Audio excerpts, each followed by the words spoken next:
Dr. Supal Ear, author of a book titled Aid Dependence in Cambodia, How Foreign Assistance Undermined Democracy, has been invited back to Washington, D.C.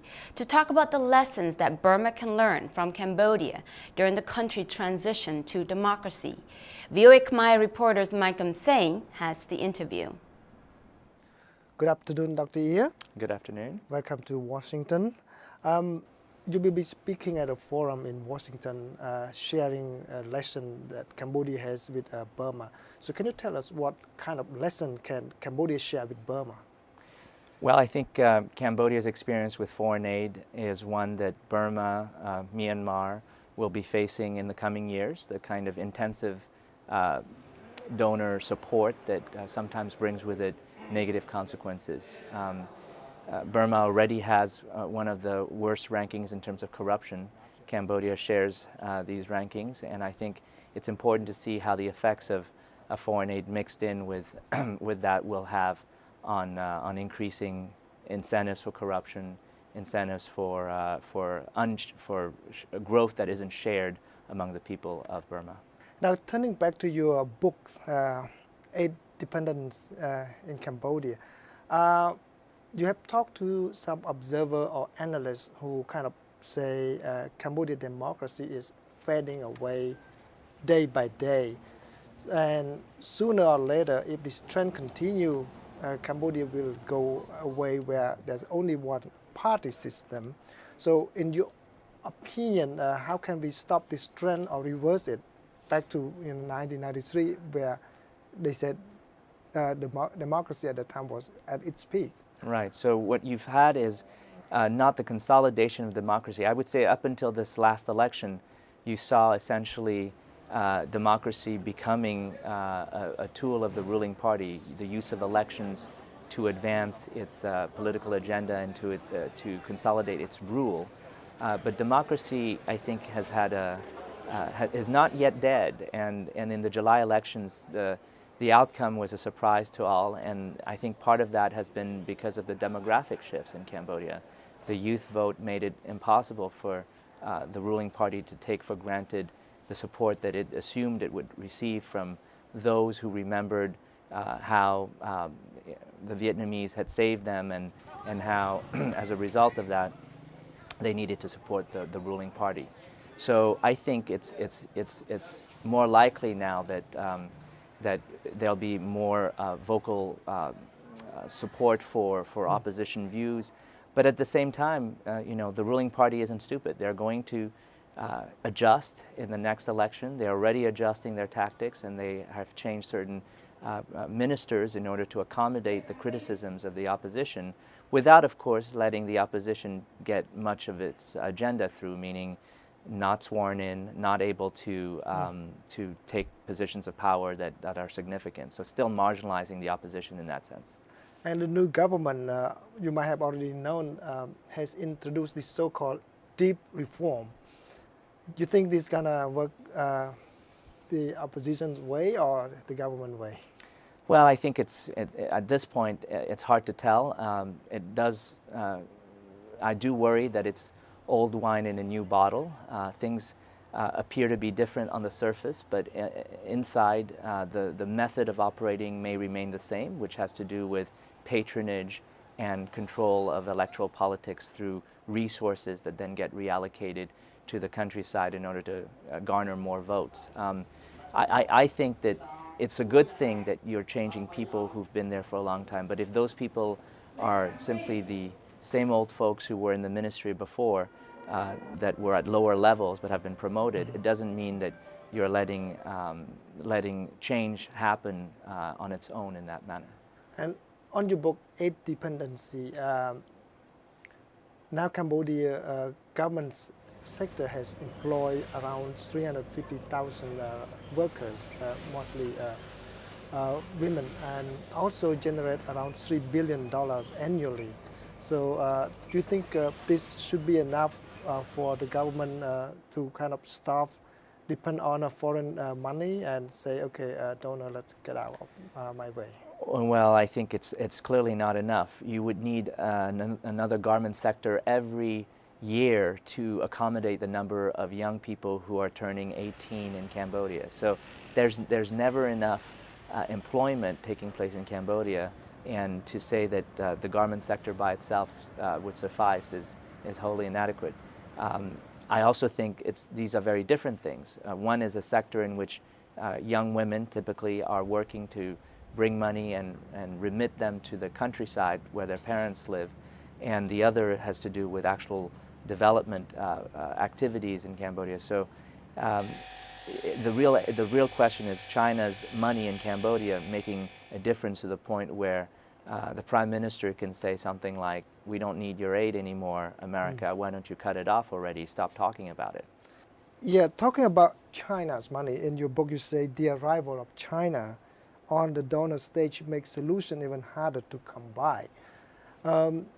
And then your book also argued that in terms of ownership, this government doesn't own that much international money.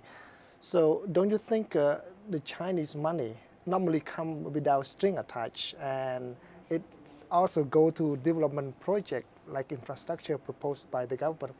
Doesn't it a little bit more than Western money that go to ownership? Well, I think that Chinese money always comes with strings attached. It's just that you don't see the strings explicitly, right? So the strings are that then when you chair ASEAN, you're expected to ventriloquate China's position on the South China Sea, or when Uyghurs try to get asylum in your country, you ship them off on a chartered flight the day before the Vice President of China, and then Xi Jinping, now President of China, shows up in your country to sign $1.2 billion worth of aid and investment. So I think there are strings. It's just Cambodia has been willing to allow these strings, has been willing to forsake some of its sovereignty and foreign policy in order to accommodate China in exchange for resources, financial resources that it deems worthy. But I would think that the type of development that takes place from that money isn't necessarily better, or isn't focused certainly on governance or human rights, which is, I think, critical for a country's evolution. But also in terms of governance, your book also argued that some development project was actually devised by donor itself and passed on to the government, and they just parrot it and pretend as if it is proposed by the government. That's the reason why there's a lack of ownership. Right. So if the Cambodian government go with their own project and put back to request to donor, will the donor accept that? Well, I think the important approach to development needs to be one that is led by people who want to own the development activity, and it cannot be the donors. They're not the owners of the development activities. They should not be. In any case, they're not the ones who live in Cambodia permanently. It ought to be Cambodians, and it ought to be in such a way that after they've set their priorities, donors should support these priorities. So in Ethiopia, for example, the reputation of that country is very, very much that the government has set up priorities that it wants supported by donors. If the donors come and want to do other things, the Ethiopian authorities will say, "Thank you very much, we're not interested in that. We want you to support what we're doing." Now, obviously I would hope that with the reforms, the deep reforms being talked about in Cambodia, that this newfound attitude would emerge in Cambodia's approach to its development partners. But we'll have to see whether that happens or not, or whether it'll be more of the same, which is to say, if you have money, you can play, and if you don't have money, you can't play. Also, you talk about getting rid of the gatekeeper of the donor money, and also improve governance, and also get rid of corruption. So these are actually a recipe for self-destruction for some ruling elite in Cambodia. Do you think they are willing to do that, to kind of killing themselves? Right. So I think the idea there is if they act as gatekeepers, say, to globalization, to the ability of the country to bring in technology, the internet, and other things in order to profit from standing at the gate and preventing it from coming in, or letting it in but making them pay for it to come in, I would argue that the growth that has been seen in Cambodia, the 10% in the 2000s per year growth in the Cambodian economy, could have been much higher had they shared more of it and been less greedy with corruption. So, in other words, they can engage in their corruption, but they could benefit so much more if they had invested more resources in growing Cambodia's economy equitably. So, infrastructure, health, education, these things can make people add more value in the work that they do, which would then make the economy bigger, which would then allow everybody to win as a result. Okay. Finally, you start your book by talking about your personal story, especially your respected and heroic mother. And you also end your book with your personal hope for Cambodia. Do you think that someday some group of people in Cambodia will stand up, say enough is enough, and let's try a new leadership and be our own boss?